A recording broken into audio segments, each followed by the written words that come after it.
Welcome to Bedtime Scaries. Communication can save lives.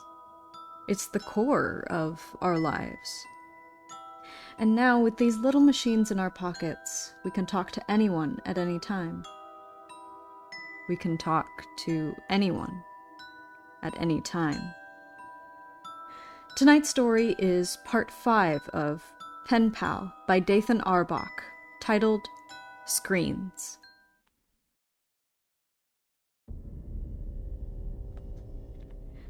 At the end of the summer between kindergarten and first grade, I caught the stomach flu.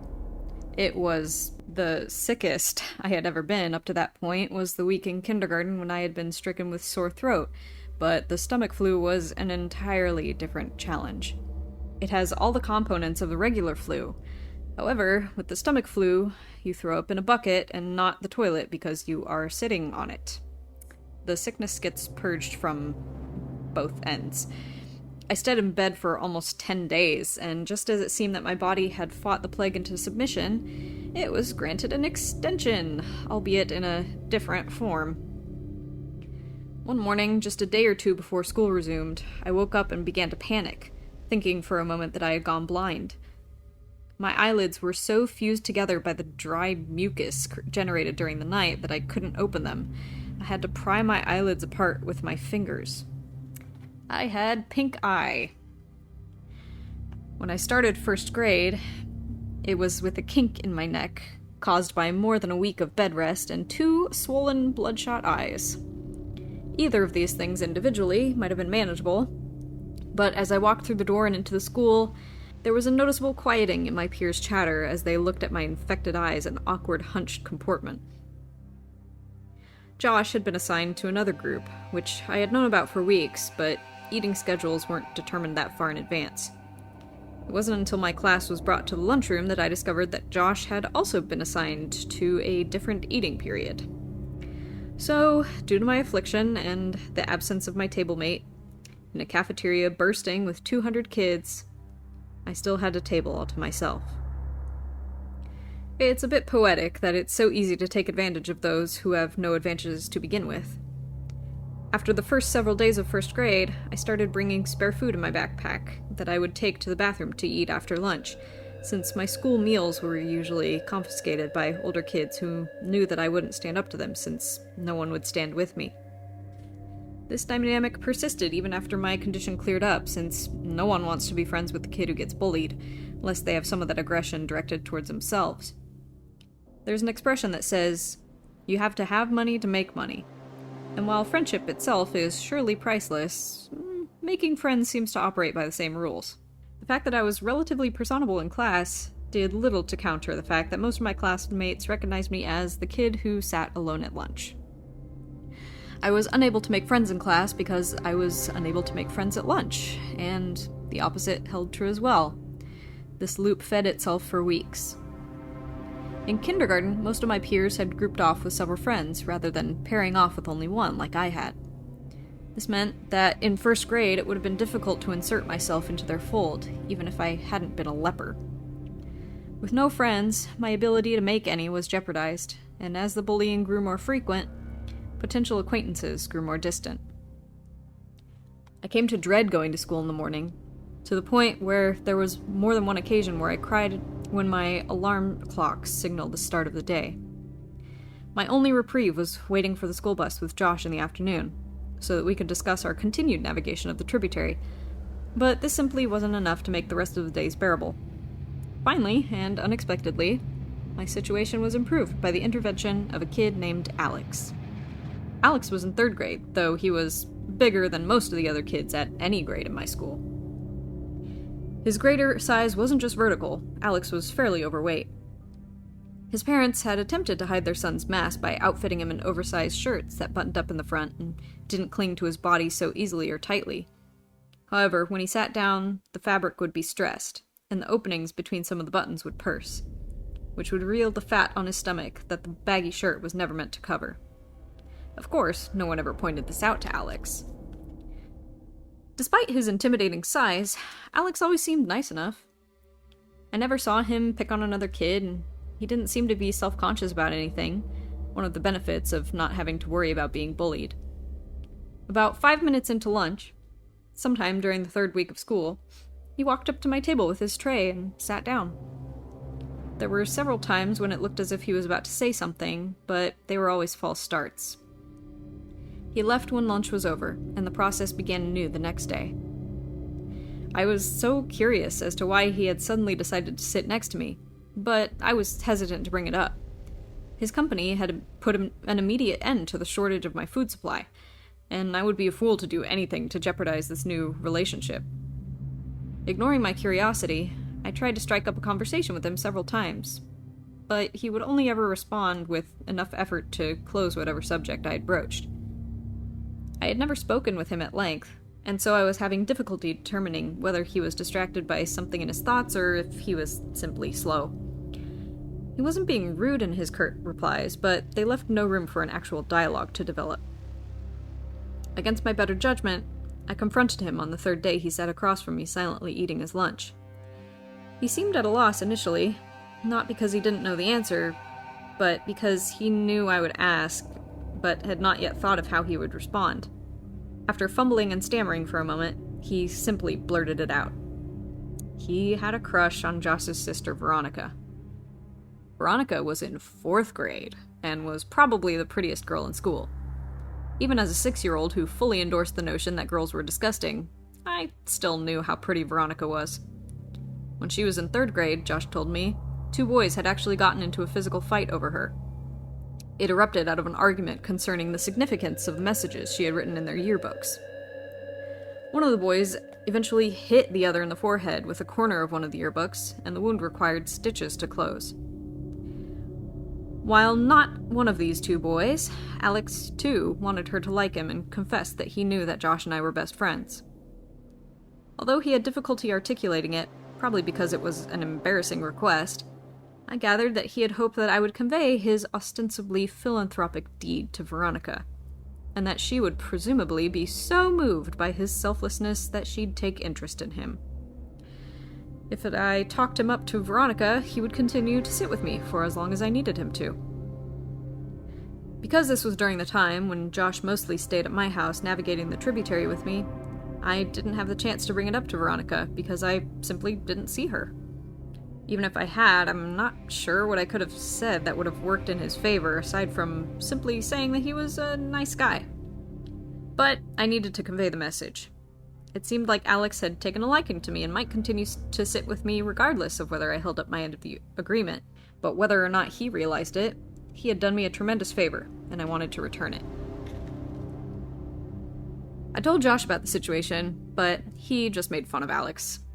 Part of me understood why Josh found it funny, but I insisted that he talk to Veronica since Alex had done a nice thing for me. He told me that he would tell his sister because I wanted him to, though I doubted that he would. Josh was annoyed that people seemed so taken with his sister.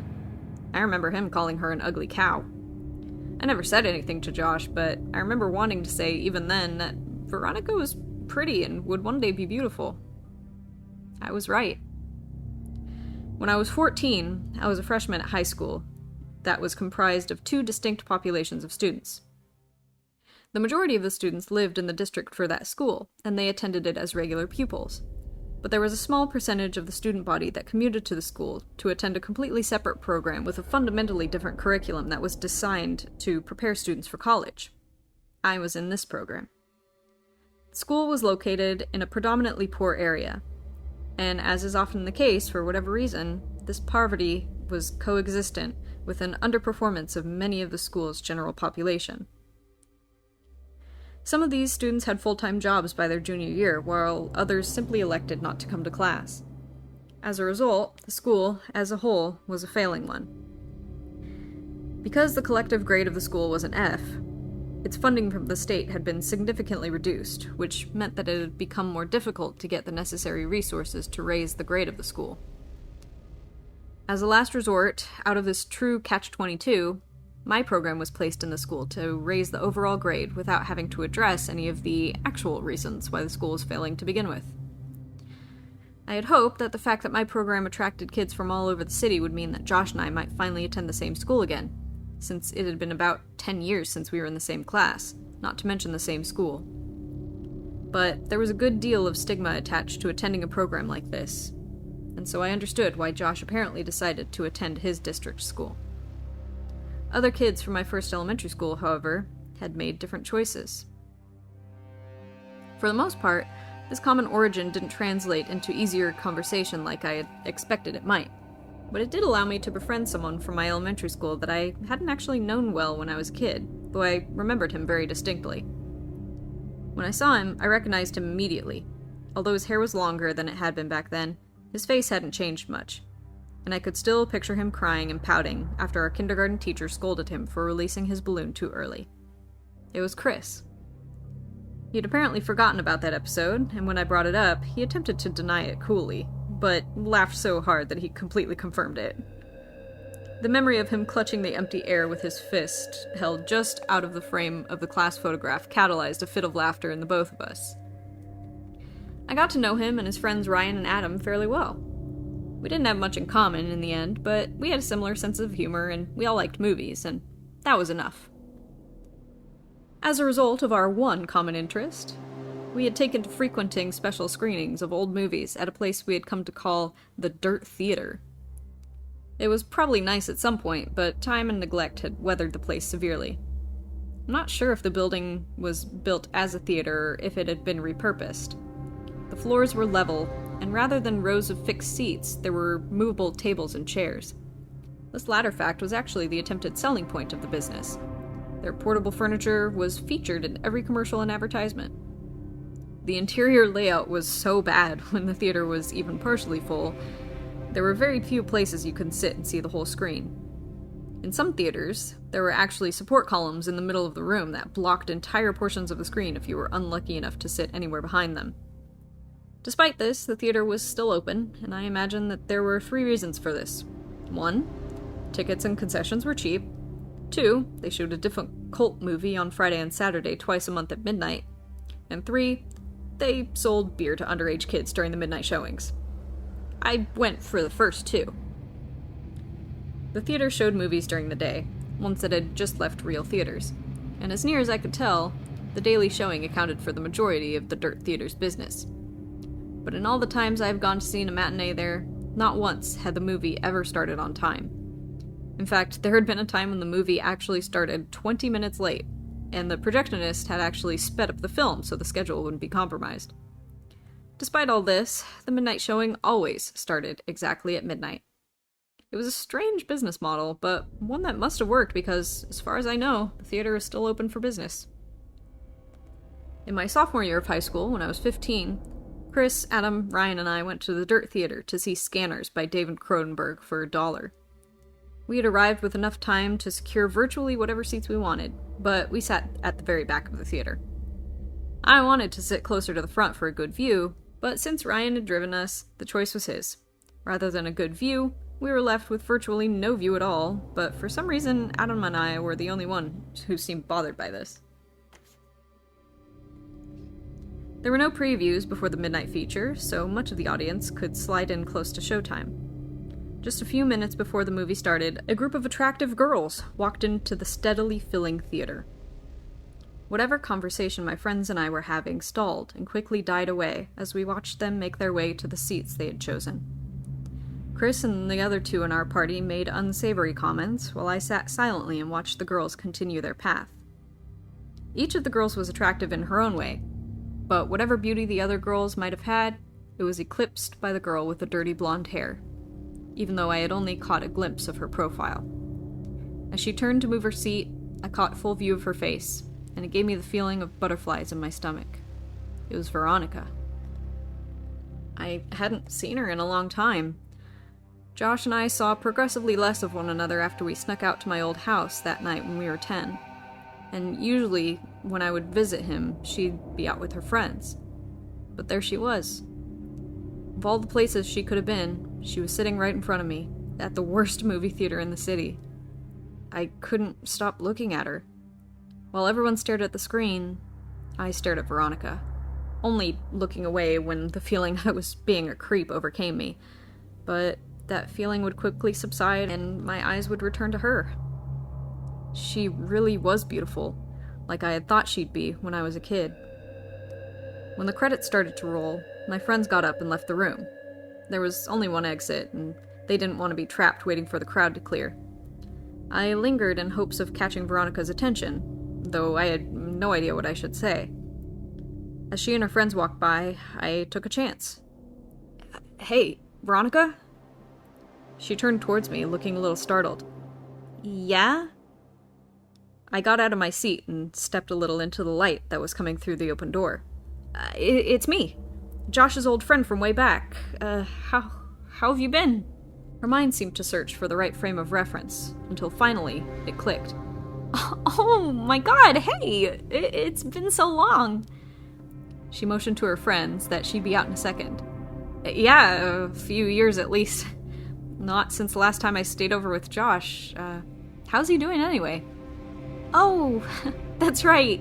I remember all your guys' games. Do you still play Ninja Turtles with your friends?" She laughed a little and I blushed. "No, I'm not a kid anymore. Me and my friends play X-Men now." I was really hoping she'd laugh. She did. "You're cute. Do you come to these movies every time?" What did she say? Does she really think I'm cute? Did she just mean I'm funny? Does she think I'm attractive? I was still reeling from what she said when I suddenly realized that she had asked me a question. My mind grasped for what it was. Yeah, I said much too loudly. "Yeah, I try to anyway. What about you?" "I come every now and then. My boyfriend didn't like these movies, but we just broke up, so I plan on coming a lot more often." I felt my heart flutter a bit, and I tried to be casual, but I failed. "Oh, well, that's cool. Not that you guys broke up. I just meant you'd be able to come more often." She laughed again. I tried to recover. "So, are you coming week after next? They're supposed to show Day of the Dead." She looked a little hesitant, so I pressed further and pretended to be charming. "I think we've gotten to know each other pretty well in the last few minutes. I'm pretty positive you'd like the movie, especially if you went to the Saturday showing." She chuckled. "Well, in that case, I'll be there." I wanted so badly to know if she was coming because I had asked her or if she already intended to attend, but I convinced myself that it didn't matter. She would be there either way. I was about to suggest maybe we could sit together when she quickly closed the space between us and hugged me. "It's really good to see you," she said with her arms around me. I was trying to think of what to say when I realized that my biggest problem was I had forgotten how to talk. Luckily, Chris, who I could hear approaching from the hallway, came in and spoke for me when Veronica incapacitated me with her embrace. "Dude, you know the movie's over, right? Let's get the fuck out of..." "Oh, baby!" Veronica let go and said she'd see me next time. She was played out of the room by the porn music Chris was making with his mouth.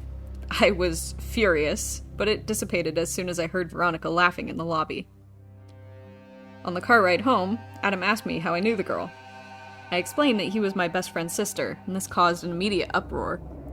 Chris might have remembered Josh, but their reaction made me glad I hadn't mentioned it, since that would have only served to intensify Chris's jibing disapproval. I attempted to defend myself by saying that we weren't really good friends anymore since we hardly spoke, but as soon as I said this, I felt terrible. There was a lull in the conversation. I think they understood that it had gone in a bad direction for me. Chris attempted to fix this by leaning over the center console of the car and making kissy sounds at Ryan. The tension broke, and my feelings of guilt began to evaporate as my thoughts returned to Veronica. I spent the next week and a half in impatient anticipation for what I was planning on considering my first date, even though it probably wouldn't be a date at all.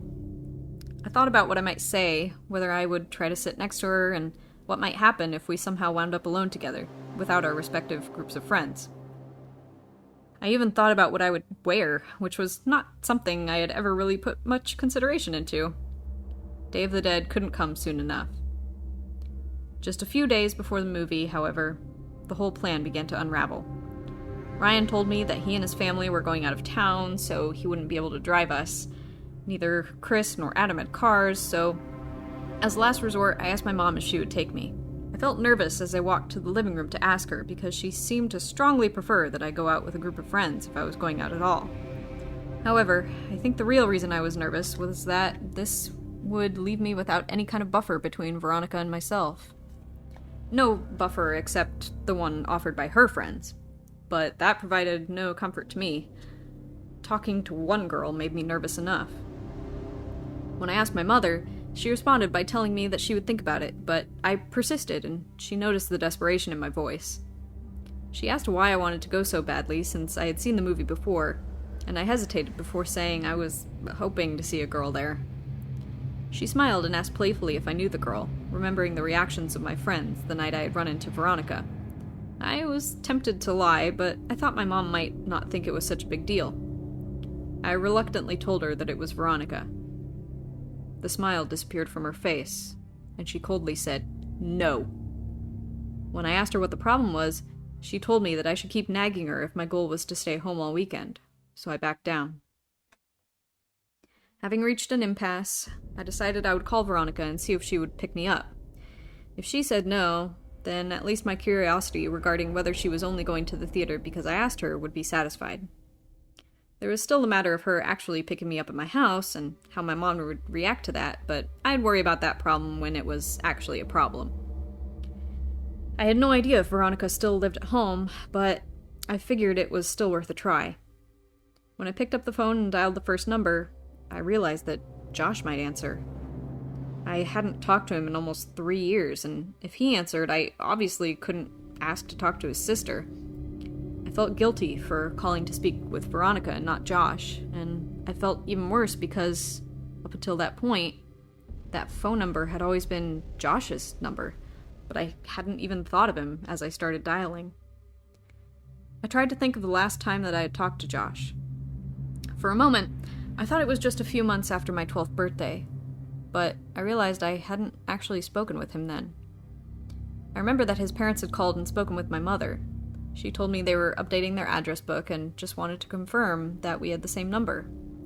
I asked my mom if Josh had asked to speak with me, and my mom looked sad and said that he hadn't. As I clutched the phone and held my thumb over the buttons, resentment started to build in me as a way to suffocate the guilt. Josh hadn't called me in years either, even after he insisted that he would. There was no reason to feel bad about any of this. I dialed the rest of the number that was still embedded in my muscle memory from having dialed it so often when we were children. After several rings, someone finally picked up, and when I heard the click of the connecting call, I felt my heart rate accelerate. It wasn't Josh. I felt a mixture of both relief and disappointment. I realized in that second that I really missed Josh. After this weekend, I would call him, but this was my only chance to see if Veronica could or would take me, so I asked for her. The person told me that I had dialed the wrong number. I asked who I was speaking with, and she told me her name was Claire. I repeated the number back to her, and she confirmed. Claire said they must have changed their number, and I agreed. I apologized for the disturbance and hung up, and as soon as the phone was back on the receiver, I became intensely sad, because now I couldn't contact Josh even if I wanted to. I felt terrible for having been afraid that he might answer the phone. He had been my very best friend. Time and distance can wreak havoc on a friendship if you let it, and we had both been complicit in atrophying of our relationship. I felt selfish for attempting to force a blame onto Josh just to justify my desire to see his sister. I realized that the only way I could be put back in touch with him would be through Veronica, so now, not that I needed one, I had another reason to see her. I told my mom the Friday before the movie that I was no longer concerned with going, but was hoping she could drop me off at Chris's house the next day. She had met Chris several times and was fond of him, and since she no longer had to contend my request to go to the movies, she relented and dropped me off the following day, just a couple of hours before the movie. Chris didn't know about my plan until I arrived at his house that evening. After we ate dinner with his parents, we went back to his room, and I explained my intentions to him. Since Chris only lived about a half-mile away from the theater, my plan was to walk there from his house. His family went to church early on Sundays, so his parents would go to sleep early that night. He pretended to be offended that I was using him as part of my scheme, but it was fairly clear that he didn't care. Initially, I was apprehensive about telling him that I didn't want him to come with me, but whether he was simply doing me a favor or was telling the truth, before I could even bring it up, he volunteered to stay behind, since he had planned on chatting with a girl he met online. Chris reminded me that Veronica was a senior in high school, and that I was guaranteed to make a fool of myself. He said that the walk back to his house would be even lonelier when she laughed in my face when I tried to kiss her. I told him not to electrocute himself when he tried to have sex with his computer. I left his house at 11:15 that night. I tried to pace myself so I'd get there just a little before the movie. I was going by myself, so I didn't want to just loiter impatiently outside of the building. On the way to the theater, I figured that if Veronica showed up at all, it would be too lucky for us to arrive at the same time. So I debated whether I should wait outside or just go in. If I went in first, then she might not notice me when she entered the dark theater. But the same was true if I waited for her and she was already inside. It also occurred to me that she would probably be with her friends again, and I needed to figure out how to insert myself into their group without being scoffed at for being too young. The grass on the side of the road where I walked was ankle-high, and as my shoes moved against it, I could feel the occasional mist of water from that afternoon's rain curling up and colliding with my dangling hands. The sky had cleared itself of clouds in the evening, but the cool air still lingered, and this made the walk more pleasant, despite my insecurities and uncertainties. As I was grappling with the decision of whether or not to wait for Veronica or to go into the theater once I got there, I noticed that the steady stream of streaking car lights that had been overtaking me had been replaced by a single, constant spotlight that refused to pass. The road wasn't illuminated by streetlights, which was why I had been walking in the grass to begin with. I was already about 2 feet away from the road, but thought that it might not be far enough for a nervous motorist. I stepped a little more to my right and craned my neck over my left shoulder, ready to flag the person to pass, and I heard the squeaking of old brakes as I adjusted my posture. The car had stopped about 15 feet behind me. I stopped walking and turned around to face the car. All I could see were the violently bright headlights that were cutting through the otherwise Stygian surroundings. I thought that it might be one of Chris's parents. Maybe they had come to check on us and seen that I was gone. It wouldn't have taken much pressing for Chris to confess. In fact, he might have done it gladly, since it would be even more humorous for him if my big date had been intercepted by his mom. I took one step toward the car, and it broke its pause and started driving towards me at a slow pace. As it passed me, I saw that it wasn't Chris's parents' car, or any car that I recognized for that matter. I tried to see the driver, but it was too hard to see inside the car at all, since my pupils had shrunk when faced with the blinding headlights just moments before. They adjusted enough that I could see a tremendous crack in the back window of the car as it drove away. "Asshole," I muttered. After a few more minutes of walking, I laughed a little now that the urgency of the situation had passed. I could see myself doing something like that to a pedestrian. Sometimes it could be fun to scare other people. I'd often hide around corners and jump out at my mom, after all. I timed the walk correctly and got there about 10 minutes before the movie started. There wasn't a line, so I approached the ticket seller and bought a pass for myself. He was overweight and sweating so profusely that the beads of perspiration were sliding off the top of his hairless scalp and down the stringy ponytail he had fashioned with the hair that still grew on the back of his head. When he handed me my ticket, it was still damp. After about a minute, I went back to the counter, slid another dollar bill through the slot, and bought a ticket for Veronica. As the employee handed me my half of the cheap raffle tickets they used as stubs, he snorted and said that I must really like this movie to see it twice in one weekend and buy extra tickets. I walked away even more surprised that the Dirt Theater was still in business, with him handling cash and counting it. I had decided to wait outside until 11:57, since that would give me time to find Veronica inside if she was already seated. As I was reconsidering the possibility that she might not show, I saw her. She was beautiful, and she was alone.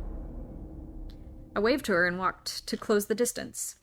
She smiled and asked if my friends were already inside. I said that they weren't coming and realized that it must seem like I was trying to make this a date. I felt my palms start to sweat inside my pockets as I rubbed the already damp tickets between my fingers and debated on whether or not I should just let her buy her own now. Despite the fact that I had come alone, she didn't seem bothered, nor was she bothered when I pressed my luck further and handed her the ticket I had already bought for her. When she looked at me quizzically, I said, don't worry, I'm rich. She laughed and we went inside. I bought us 1 popcorn and 2 drinks, and spent most of the movie debating whether or not I should time reaching into the popcorn bag when she did so that our hands might touch. Having seen the movie already last year, I didn't pay much attention to it. Instead, I donated it to Veronica in the form of sidelong looks and occasional comments. For the past 2 weeks, I had played out cliched scenarios in my head wherein she would get scared and cling to me. That didn't happen, but I thought that probably never really happened anyway. Aside from one unfortunate interruption, where I had to run out of the theater and find somewhere that would hopefully sound like Chris's house to take a call from my mom, there were no awkward moments during the movie. Veronica seemed to enjoy the film, and before I knew it, it was over. We didn't linger in the theater, because this was a midnight showing and the theater was closing. We couldn't loiter in the lobby, so we walked outside. The parking lot of the theater was big enough, because it connected with a mall that had gone out of business years before. We stood and talked for a long time as the rest of the audience drove away from the theater. Not wanting the night to be over just yet, I continued the conversation while casually walking toward the old mall, away from where I thought Veronica had parked. Since she wasn't scared during the movie, I thought to tell her a story I had heard about this mall. As I began the tale, I looked back and saw that her car wasn't the only one left in the parking lot. The other one had a large crack in the back window. I stood and stared at it, puzzled and unnerved. "So, there was a robbery?" Veronica said in an attempt to put me back on the story. Right," I continued. I tried to put the car out of my mind as we resumed our walk and left the theater out of sight. "Well, kinda.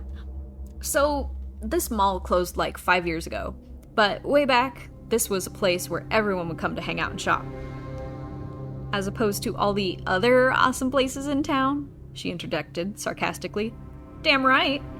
Well, anyway, everyone thinks that this place just went out of business, but that's not true. What happened was, at some point, the manager, or whoever, noticed that a lot of the food inventory was going missing. I don't mean like candy bars, I'm talking about whole freezers full of food. So he put all these security cameras everywhere, to try to catch who was taking it. But the cameras never showed anything. They'd be on all night, pointed at the freezers. But in the morning, when they'd open them up, all the food would be gone, and there'd be this huge mess." "Spooky," she jibed. "Just hang on." So the owner guy hires these 2 security guards to stay overnight and keep an eye out. The first couple of nights are no problem, right? No food is missing, everything's cool. But then one night, the guard hears this huge crash coming from across the empty mall, so he runs over to see what's going on. And then he hears these screams. The smile was disappearing from Veronica's face. It's his partner, but he can't tell where the screams are coming from exactly. On the video, it's just him rushing back and forth. And he's shouting something, but the cameras don't have sound, so no one knows what he's saying. "How do you know all this, then?" "Just a second." So eventually, the guard runs up to one of the freezers, the one behind the Chinese food place. Well, he opens it up. He takes a look inside, and backs away, and then he just runs out of the mall. He doesn't even lock the doors. The owner comes back in the morning and finds his mall unlocked and no sign of the security guards.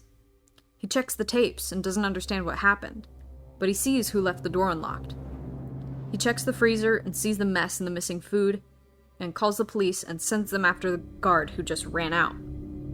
They find him at his house, just locked in his room, shaking. They asked him what happened, but the guy won't talk. They asked him about the food, but the guy just keeps shaking.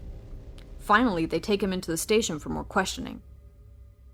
The police have a theory that these 2 guys were involved somehow, so they start really interrogating the guy, but he just won't talk.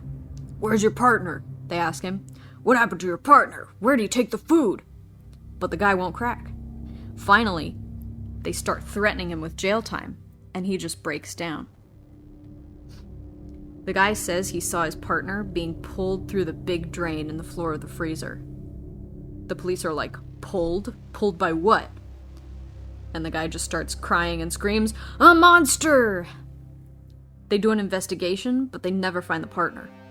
But when they opened up the grate on the floor of the freezer, they saw the pipe was gone, and it was just this big hole. The investigation shuts the mall down for months, and the owner goes bankrupt. What about the guy? The security guard? Veronica asked, her voice trembling a little. He winds up in an insane asylum down south. He draws these pictures of the monster during free time, but they always look different. I started trying to guide us to one of those giant windows that stretched from the foundation to the roof of the mall. But here's the thing. They never found any monster, but they did find all kinds of boxes and plastic wrappers in that hole under the freezer. They found the missing guard's flashlight down there, too. It was smashed to pieces. We were right in front of the window. But the craziest part is they just gave up. They just shut down the mall and locked it up forever. They say that if you're quiet, and if you look for long enough, you can still see the monster walking around the mall now, since no one's there to bother it. But what's weird is that everyone who's ever seen it tells a different story about what it looks like. I pressed my hands into C shapes against the window and peered into the dirty glass. Veronica followed my lead. We waited silently for almost a minute, our breath fogging against the window. Right as she was in the middle of saying that she didn't see anything, I kicked the window hard with my foot and the whole pane vibrated. Veronica shrieked briefly and tore away from the window, grabbing my arm as she moved back. "You jerk!" she yelled with a smile growing on her lips. "What? You didn't see it?" I started laughing. I'm sorry. She playfully shoved me. I had heard that story so many times from Chris, but the window kick was my idea. Veronica seemed to like horror movies, so I was hoping that she would appreciate the story, and I was happy she took the joke well. As the laughter and false hostility abated, my mind returned to the car with the cracked window. Suddenly, uneasiness turned into understanding and amusement. That makes a lot of sense. The driver of that car works here and must have figured I was on my way to the movie, I thought. Injecting real horror into life of a horror fan seems like an obvious move. That was exactly what I had just done. With things more relaxed, we continued walking around the mall and started talking about the movie we had just seen. I told her that I thought Day of the Dead was better than Dawn of the Dead, but she refused to agree. I told her about when I called her old number, and about my dilemma about who would answer her phone. She didn't find it as funny as I did, but she took my phone and put her number in it.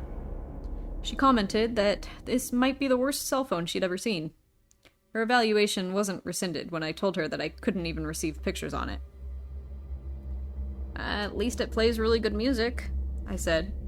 She looked at me quizzically and handed my phone back to me. I shook the phone rhythmically, and some chip of plastic or stray metal screw that had come loose inside the phone's casing began to rattle around inside the phone. I danced in a self-mocking fashion briefly, and then tried to call her so she'd have my number, but I had no service. I power-cycled the phone and took advantage of the high connection I always had when it first turned on. The call went through, and I watched her cancel it. "Hey, I was gonna leave you a voicemail. I had an important message for you." She laughed. "Oh yeah? What was it?" "Well, maybe I don't remember anymore. Should've just let it go to voicemail." "I messed up the settings on this thing. It never goes to voicemail, it just rings forever." "Yeah, your phone really sucks," I said, as I shook mine like a maraca. We both laughed. I watched as she saved my number. We walked on. She told me that she was graduating, but she hadn't done well in school for the past couple years, so she wasn't sure if she'd even get into college. She said that she should have gone into the magnet program that I was in, since she might be in a better spot now if she had.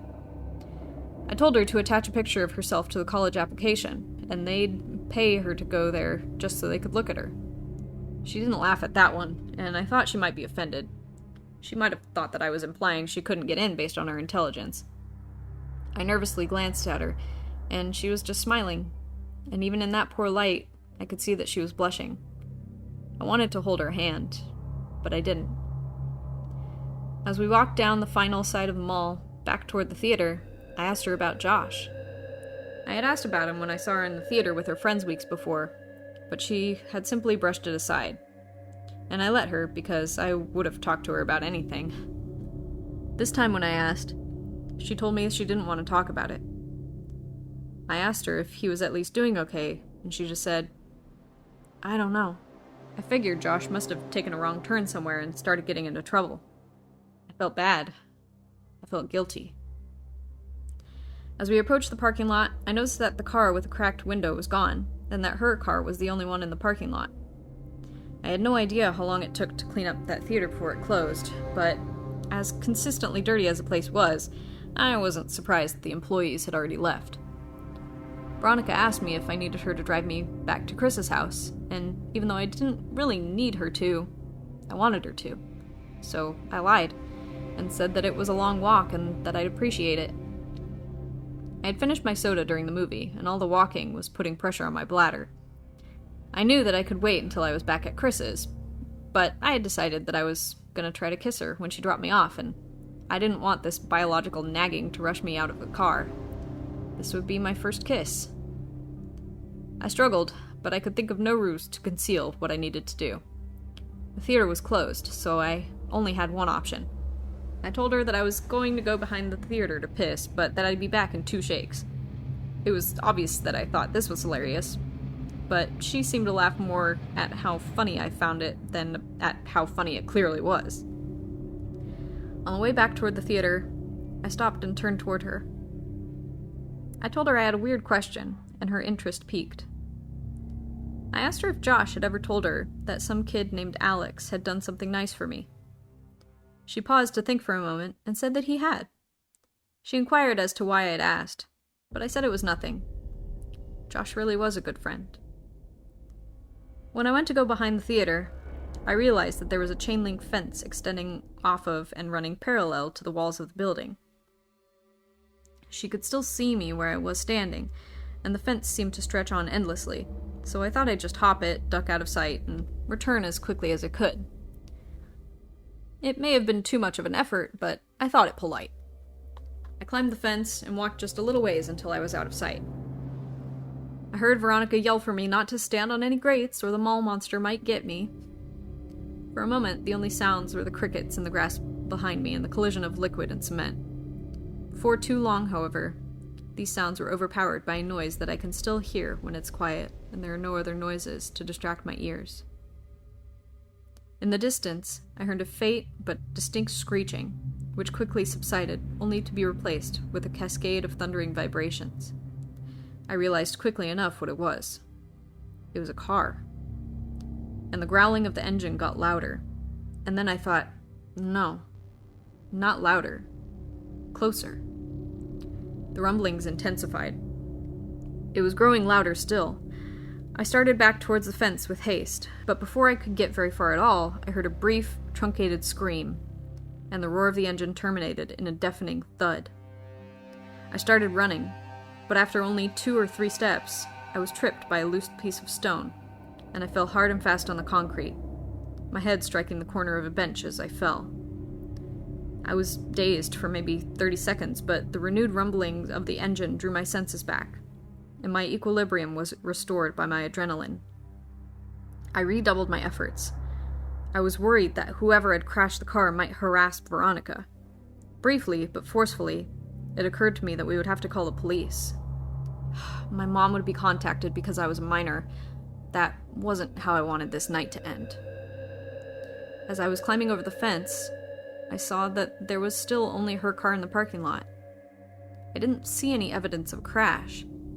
I thought that I might have misjudged its direction or proximity, but I swore I could smell the faint and fleeting aroma of burned rubber, or possibly machine smoke. And it was corroborated by a metallic taste that clung to my tongue. Each of my senses was telling me that something had happened, but my eyes defiantly returned ordinary images. As I ran towards Veronica's yellow car, I had to change my orientation to move around it. Finally, and terribly, my eyes joined my other alerted senses. I saw what the car had hit, and my legs stopped working almost completely. It was Veronica. Her car lay sitting between us, and as I closed the distance and walked around it, she came fully into view. Veronica's body lay twisted and crumpled on the black asphalt of the parking lot, her limbs so unnaturally contorted that she looked like a child's discarded wooden art doll, that now showcased a catalog of things a human body cannot do. As I looked at her, I actually found it hard to discern whether she was lying on her back or her stomach. My vision warped the space around her in an attempt to see a human figure again. This optical illusion made me feel sick with dizziness to the point that I had to close my eyes for a moment for fear of vomiting. "Veronica," I pleaded with limp, vibrationless vocal cords, the sound nothing more than the broken whisper of a ghost. The bone of her right shin had cut savagely through her jeans and stood erect atop a foundation of blood-stained denim. Her other leg bent out to the side twice, as if she had a second joint in her femur. I traced her figure and saw that her left arm had been dislocated at the shoulder, and was wrapped so hard and forcefully around the back of her neck that her hand fell over her right breast with her fingertips nearly touching her navel. I stepped a little closer and knelt down, gravity doing the lion's share of the work as my legs trembled. Her head was craned back, and her mouth hung widely open towards the sky, and as I looked into her half-lidded eyes, they stared absently back into mine, as lifeless and cold as a shark's. Blood was pooling around my shoe now. There was so much of it. When you're confronted with something in the world that simply doesn't belong, your mind tries to convince itself that it's dreaming. And to that end, it provides you with that distinct sense of all things moving slowly, as if through sap. In that moment, I honestly felt that I would wake up any minute. But I didn't wake up. I fumbled with my phone to call for help, but I had no signal. I was depressing the power button in hopes that the signal would return when the phone was turned back on, when I saw Veronica's phone sticking out of what I thought was her front right pocket. I had no choice. Trembling, I reached for her phone and took hold of it. As I slid it out, she moved and gasped so violently for air that it seemed she was trying to breathe in the whole world. This startled me so much that I staggered back and fell onto the asphalt with her phone in my hand. She was trying to adjust her body to get it into its natural position, but with every spasm and jerk of her body, I could hear the cracking and grinding of her bones. Without thinking, I scrambled over to her and put my face over hers and pleaded, "Veronica, don't move. Don't move, okay? Just stay still. Don't move, Veronica, please. Just don't move." I kept saying it, but the words started to fall apart as tears came streaming down my face. I opened her phone. It still worked. It was still on the screen where she had saved my number, and when I saw that, I felt my heart break a little. I called 911 and waited with her, telling her that she would be okay, and feeling guilty for lying to her every time I said it. When the sound of the sirens tore through the air, she seemed to become more alert. She had remained conscious since first coming to, but now more of the light was coming back into her eyes. She was breathing steadily, but it was a gurgling, labored breathing. Her brain was still protecting her from the pain, though it looked as if it was finally allowing her to become aware that something was terribly wrong with her. Her eyes rolled over to mine, and her lips moved. She was struggling, but I heard her. "He... picture... my picture... he took it." I didn't understand what she meant, so I said the only thing I could. I'm so sorry, Veronica."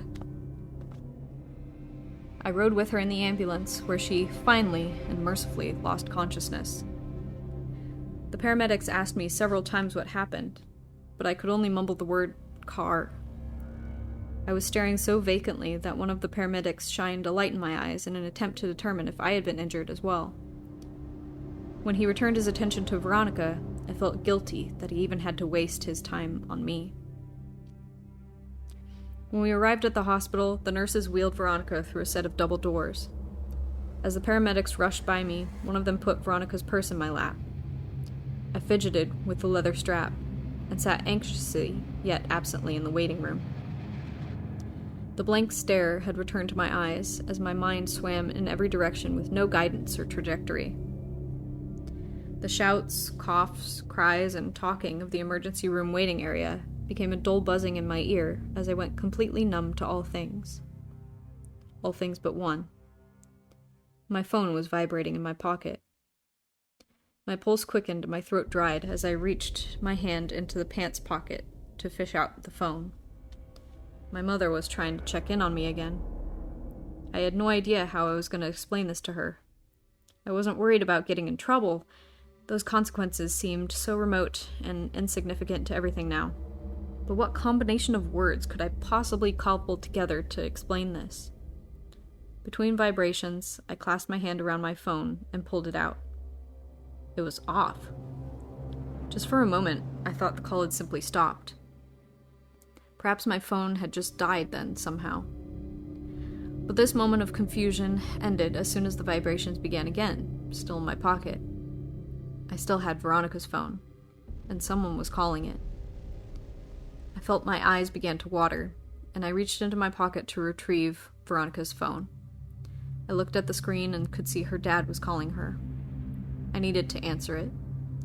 I needed to tell him what happened. Veronica's mom was a nurse. Maybe she could help. I needed to let someone know what was going on. But every time I tried to imagine even a fragment of what I might say, my thoughts would splinter into pieces, too small to reassemble. I kept hoping the phone would just stop ringing, that the insistence that I answer it would be over. But I knew from what Veronica had told me earlier that as long as her dad kept his phone to his ear, her phone would never stop ringing. With a burning in my chest, I moved my thumb over the phone and pressed ignore. Relief, guilt, and shame boiled within me, and I collapsed my head onto my knees and cried. Collecting myself, I went to the counter to see if there was any information on Veronica's condition, but not enough time had passed for there to be any news that would be good news. Before leaving the counter, I asked if I could make a call.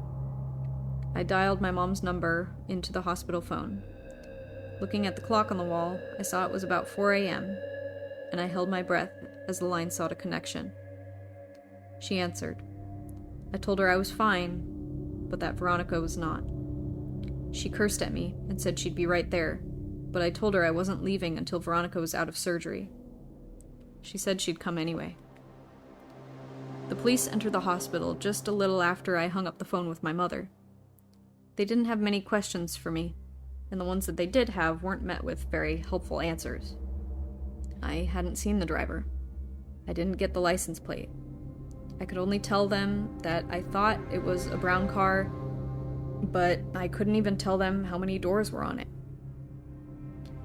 As the police officers were walking away, I yelled to them, and they walked back over to where I was sitting. I told them that the car I was talking about had a big crack on the back window. Sensing how impotent I was feeling, one of the officers said that would be a huge help. Don't worry, we'll find him. My mom and I didn't speak much when she got to the hospital. After verifying that I was unharmed, her relief transitioned into anger. I told her I was sorry for lying, and she said that we'd talk about it later. For the majority of the time we sat together in the waiting room, there was silence between us. There didn't seem to be anything to say. I think that had we talked more in that room, if I had just told her about boxes or the night with the raft, she would have told me more of what she knew.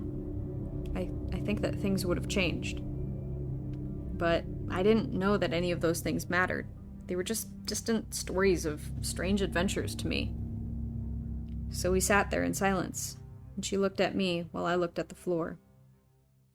She told me that she loved me, and that I could call her whenever I wanted her to come get me. As my mom was leaving, Veronica's parents rushed in with wide eyes of people who were attempting to see what is important in a room as quickly as possible. My mom must have called them after I had spoken to her. Veronica's dad and my mom exchanged a few words that appeared to be quite serious, while Veronica's mother talked to the person at the desk. Her mother was a nurse, but didn't work at this hospital. I'm sure that she had tried to get Veronica transferred, but her condition was prohibitive. While all these conversations were taking place, I slipped Veronica's phone back into her purse to hide the evidence of the conversation that I was too much of a coward to have. The police talked to each of us, including me for a second time. I told them what happened again, they made some more notes, and then they left. Veronica came out of surgery several hours later with a thick, white cast covering 90% of her body. Her right arm was free, but the rest of her was cocooned in plaster. Her parents and I walked to Veronica's room. They never asked me for her purse, so I just set it on the table to the right of the bed. She was still under anesthetic, and I remembered how I felt when I had my cast before kindergarten. I asked the nurse for a marker, but I couldn't think of anything to write. I slept in a chair in a corner and went home the next day. I came back every afternoon for several days. At some point, they had moved another patient into her room and set up a screen around both beds to act as a partition. The divider was always closed, so I could never tell if the person in the adjacent bed was sleeping. However, I caught a glimpse and saw that in addition to the cast on his left wrist, the occupant's face was completely covered in bandages. So I decided to always speak in hushed tones, just in case. Veronica didn't seem to be feeling better, but she had more moments of lucidity. But even during those periods, we couldn't really talk. Her jaw had been broken by the car, so the doctors had wired it shut. I sat with her for a while, but there was nothing much I could say. I got up, walked over to her, and kissed her on the forehead. As I turned to leave the room, she whispered through her clenched teeth, "Josh." This surprised me a little, and I looked at her and said, "Has he not come to see you?" "No." I grew infuriated. Even if Josh had gone down the wrong path at some point, he should have come to see his sister, I thought. I was about to express this when she said, "No, Josh, he ran away. I should have told you." I felt my blood turn to ice. When? When did this happen? 2 years ago. A little after his 13th birthday. Why do you think he ran away? The note on his pillow. She started crying, and I followed her. But I think now we were crying for different reasons, even if I didn't fully realize it. There was still so much that I didn't remember, so many connections I hadn't yet made. But I remembered the letter, even if I didn't know what it truly meant. I told her that I had to go, but that she could text me at any time. I pulled the phone out of her purse and set it on the table right next to her free hand. I asked her if she was going to be okay alone. She told me that her mom was coming in a little later that day, so she would be fine. I got a message from her the next day, and I hesitated before opening it. When I read it, I wished that I had hesitated just a bit longer. It said, "Please don't come back here." It took me almost a full minute to type out a simple, "Why not?" in reply, because my flustered brain kept directing my fingers to the wrong keys. She said she didn't want me to see her like that again, and I agreed begrudgingly, because it was only a temporary quarantine. We texted each other every day, though I kept this from my mom because I knew she didn't like me talking to Veronica. The events of the night at the Dirt Theater had caused an intense strain in the dynamic between my mother and me, and our interactions became abruptly cold and infrequent after I asked her why she hadn't told me that Josh had run away. She claims she simply didn't know, that she didn't talk to his parents anymore. In a way, I thought this made sense. If I had fallen out of touch with Josh, my best friend, why should I expect our respective parents to stay in close contact? But the fact that she had called them before coming to the hospital meant that she had their new number, which was something that I was never privy to, and it bothered me. Veronica's texts were fairly short, and mostly only in response to more lengthy texts that I would send her. I tried calling her only once. I was sure she was screening her calls, but I hoped that I could at least hear her voice. She picked up but didn't say anything. I could hear how labored her breathing was. I thought I might have heard her say my name, but it was hard to tell. Eventually, I just had to hang up to stop myself from crying again. About a week after, she told me not to come see her anymore. She sent me a text that simply read, "I love you." I was filled with so many different emotions. No one from outside my family had ever said that to me before, and somehow reading those words, which came not as the compulsory and reflective expression that ends phone calls between family members, but from someone who really felt it, showed me why those words were so powerful. There were so many words that I wanted to say, but only a few that I felt I needed to say. I love you too. Over the next several weeks, the intensity grew. Veronica said that she wanted to be with me, that she couldn't wait until she could see me again. She told me that she had been released from the hospital and was coalescing at her house, but every time I asked to come see her, she would always say, soon. In the back of my mind, a nagging guilt tore at my jubilation. I realized that her feelings for me were most likely artificial symptoms of her injuries. Maybe she only felt close to me because she had almost been taken away from everything. Each time I received a message from her, however, these concerns evaporated into the heat of my happiness, and I would insist again that she let me see her. Finally, the following week, she said that she thought she might be able to make it to the next midnight movie.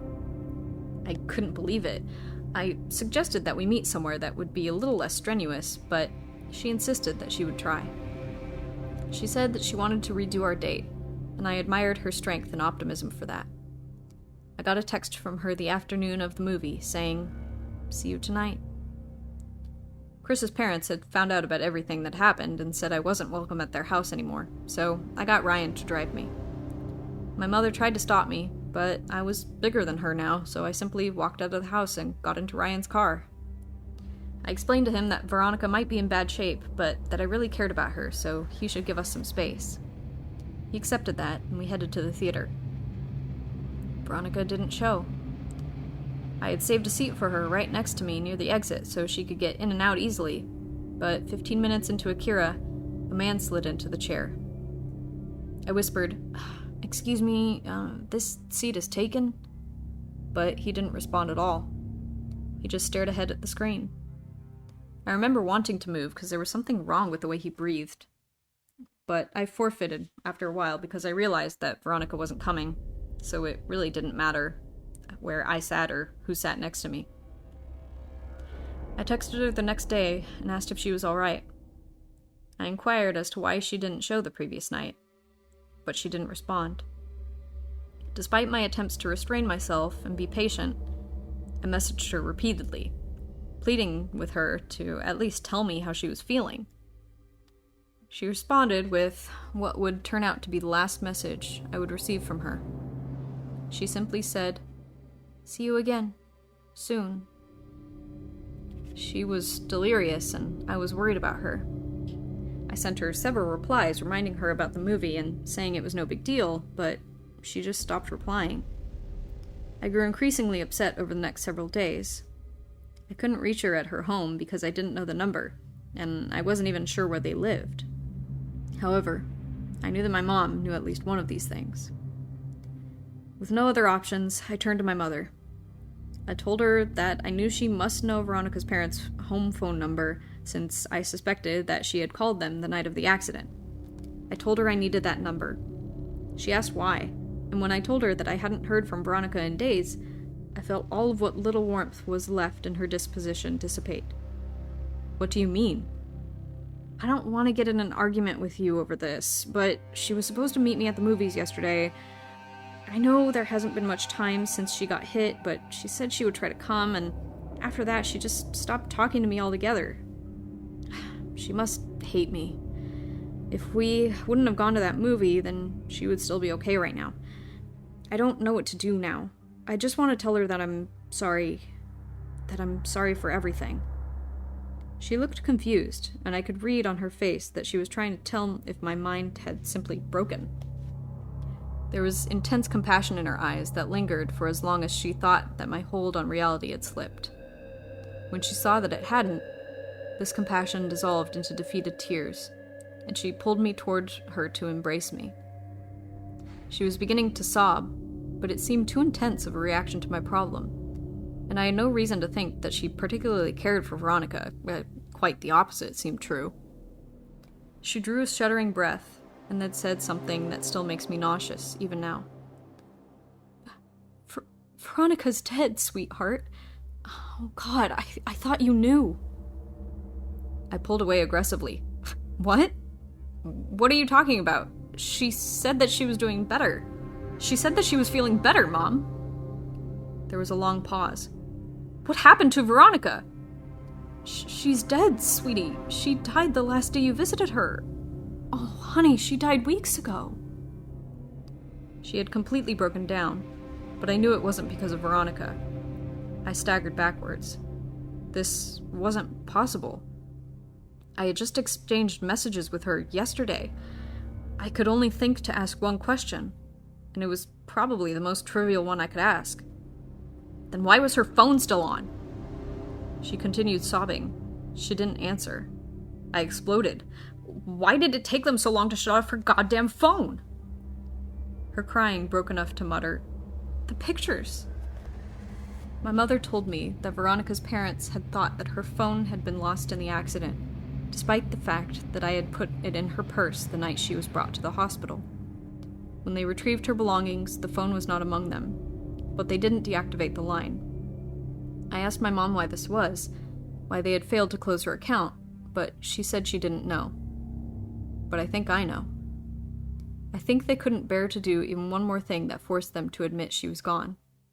They probably would have kept that line active forever, but they received a call from their service provider, informing them of a massive impending charge for hundreds of pictures that had been sent from her phone. Pictures. Pictures that were all sent to my phone. Pictures that I never got because my phone couldn't receive them. They learned that they were all sent after the night Veronica died. They deactivated the phone immediately.